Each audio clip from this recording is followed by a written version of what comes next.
Salutations, bienvenue sur cette série de vidéos qui va se concentrer sur les principes fondamentaux de l'outil 3D numérique. On va, dans cette série de tutoriels qui va se concentrer sur vraiment les bases à destination des débutants, on va télécharger un logiciel qui s'appelle Blender, qui est un logiciel de création, animation, rendu 3D. Qui est un logiciel open source, libre de droit et gratuit. Cette série de vidéos n'a pas pour vocation de remplacer des cours qui pourraient être disponibles dans des écoles de graphisme ou d'art, mais c'est une introduction à la création d'images avec les outils numériques et notamment donc l'outil en 3 dimensions. Et cette série de vidéos va se concentrer sur les notions de base du logiciel 3D, mais avec comme intention et comme philosophie, on va dire, de montrer qu'avec pas grand-chose, en se concentrant sur l'essentiel, on peut déjà créer des images qui sont porteuses d'une émotion, d'une narration, ce genre de choses. On a là en arrière-plan une illustration qui a été faite sur un autre logiciel de création d'images en 2 dimensions qui s'appelle Photoshop. Donc il y a une série de tutoriels, de vidéos aussi accessibles sur une autre playlist sur la chaîne qui portent la même intention et la même philosophie pour montrer que en se concentrant sur l'essentiel, en dessinant des formes géométriques simples, en se concentrant sur la composition, les gammes de couleurs et des formes géométriques simples, on peut déjà raconter quelque chose qui fait sens et qui peut être déjà intéressant visuellement à regarder. Donc là, c'est la même idée en fait. On va partir d'une composition similaire, peut-être cette image-là, et on va la recréer avec l'outil numérique 3D. Pour créer cette illustration, on est parti d'une photographie de référence qui est celle-ci, que j'avais téléchargée sur ce site-là, qui est une installation artistique de l'artiste Feda Wardak. Donc je vais aussi mettre le lien en description pour les gens qui seraient curieux de connaître plus le travail de cet artiste. Mais c'était un peu au hasard, j'étais allé sur Google Images pour trouver juste une image de forêt, afin d'avoir un environnement à recréer de manière géométrique avec des lignes verticales et aussi des formes plus rondes pour amener de l'organique. Ok.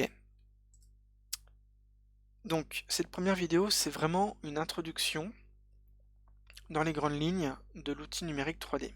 Et on va télécharger et installer ce logiciel-là, qui s'appelle donc Blender, qui est un logiciel qui a une dizaine d'années, qui est open source.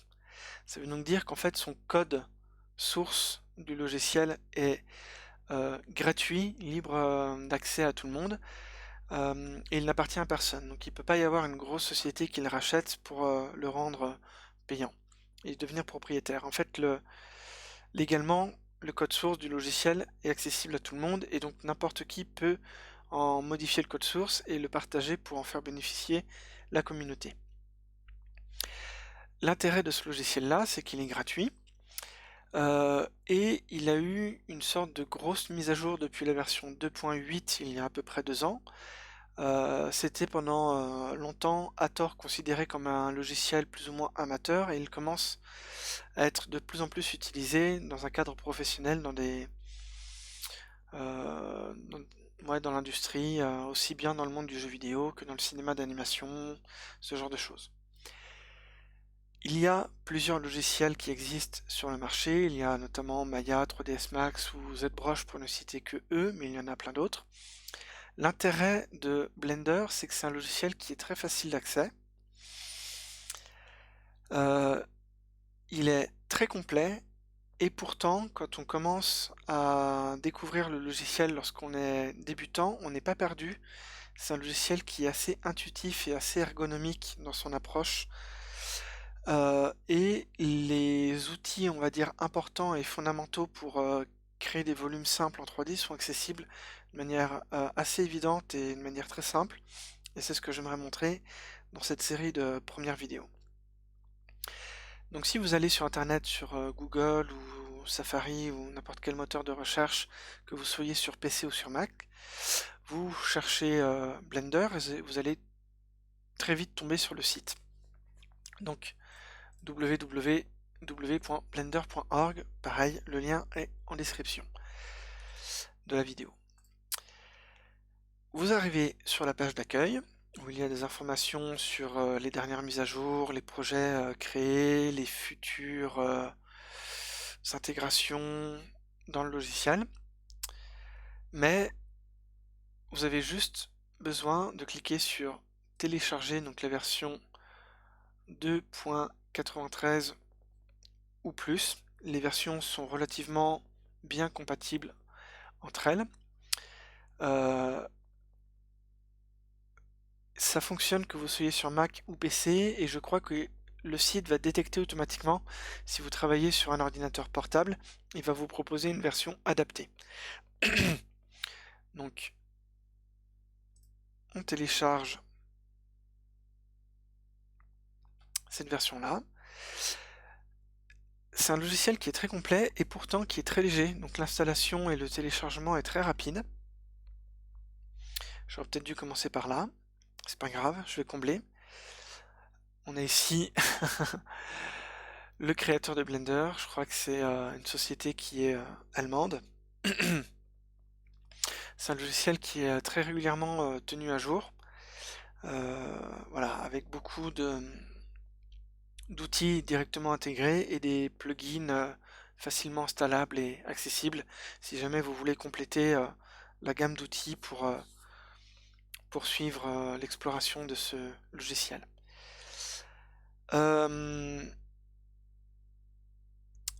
J'ai 2 minutes à combler. Qu'est-ce que je vais bien pouvoir vous raconter?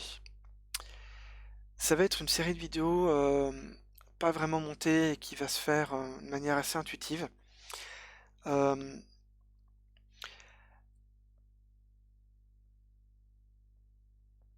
Quand on démarre des projets créatifs, on peut très souvent se perdre dans une illusion de pré-organisation. On va essayer de se créer des systèmes et une organisation de fichiers ou une certaine discipline de création, ce qui est hyper important, c'est une très bonne chose. Et dans le même temps, lorsque on travaille sur des projets concrets, soit dans le jeu vidéo, soit dans le cinéma d'animation, en fait, on répond tout le temps à des problématiques et à des contraintes techniques. Et en fait, très souvent, on va notre métier en tant que graphiste ou designer ou codeur ou euh, gestion de production, l'idée ça va être de trouver des solutions à des problématiques données par rapport à un projet spécifique.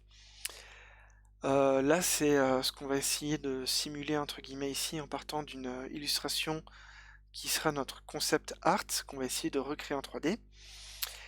Où le but, c'est de partir d'une idée. On a donc une sorte d'intention graphique. On va faire une sorte de plan et d'organisation pour savoir à peu près dans quelle direction on va. Et on va utiliser les outils adaptés du logiciel afin de créer une image spécifique. Voilà. Et ce qui est très intéressant avec Blender, c'est que les deux approches sont possibles. L'approche, le fait d'avoir un plan et de planifier une sorte de planning et ce genre de choses. Et en même temps, c'est un logiciel qui permet beaucoup d'expérimentation, d'exploration, parce qu'il utilise des outils qui sont non destructifs. Je reviendrai plus tard sur toute cette terminologie. Alors, vous avez vu que le téléchargement était assez rapide comparé à d'autres logiciels qui peuvent mettre plusieurs heures avec une connexion normale pour être téléchargé. Je trouve ça assez impressionnant de voir qu'on a un logiciel complet qui pèse vraiment léger.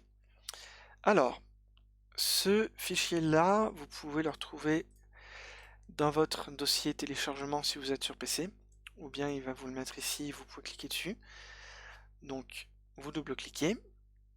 Moi, je vais installer la version anglaise, parce que c'est celle que j'utilise. Dans l'industrie, on utilise beaucoup les outils en anglais, mais cette série de vidéos-là est destinée à un public francophone. Donc vous cliquez sur Next, vous acceptez les conditions du contrat. Il vous demande dans quel dossier et quel disque dur vous voulez installer le logiciel. La version par défaut fonctionne très bien. Si vous y connaissez un peu en informatique, n'hésitez pas à changer le dossier de destination en cliquant sur Browse. Vous installez et vous allez voir que c'est, encore une fois, assez rapide. Donc ça, on n'en a plus besoin. On va attendre. Alors peut-être que votre système de pare-feu va vous demander, voilà, si vous voulez autoriser ce fichier-là qui porte un nom bizarre à apporter des modifications sur votre ordinateur. Vous faites oui parce que ça fait clairement partie des fichiers présents dans le logiciel et c'est pas un virus. Vous pouvez faire confiance à la fondation Blender qui est voilà. Donc ça copie les nouveaux fichiers, ça l'installe sur le disque C chez moi. Et voilà, c'est tout, il n'y a pas besoin de plus, c'est très rapide. Et normalement, ça devrait lancer le logiciel. Si le logiciel ne s'ouvre pas, vous le cherchez dans votre barre de recherche, vous pouvez même l'ajouter à la barre des tâches, donc il est là. Alors je ne sais pas pourquoi le logo ne se met pas à jour. Peut-être que ici le logo sera mis à jour lorsque j'aurai redémarré mon ordinateur. Je clique sur Blender et ça nous ouvre le logiciel. On va voir dans une seconde vidéo les grandes lignes et le fonctionnement de ce logiciel-là en particulier et en se concentrant notamment sur comment, en règle générale, les logiciels 3D simulent un espace en 3 dimensions. Donc, quand vous ouvrez pour la première fois le logiciel, il vous montre une fenêtre d'ouverture. Alors, peut-être que vous n'aurez pas exactement la même que moi. Peut-être qu'il va vous demander les paramétrages de base. Normalement, vous n'avez besoin de toucher à rien. Peut-être que le seul élément que vous voudrez modifier dans la fenêtre qu'il vous propose, si vous voulez lancer ou non une animation en appuyant sur barre d'espace. Moi, c'est ce que je laisse par défaut. Ça fonctionne très bien. Il n'y a pas de petite croix pour fermer la fenêtre. Pour fermer cette petite fenêtre d'ouverture du fichier, vous cliquez ailleurs que sur cette fenêtre centrale.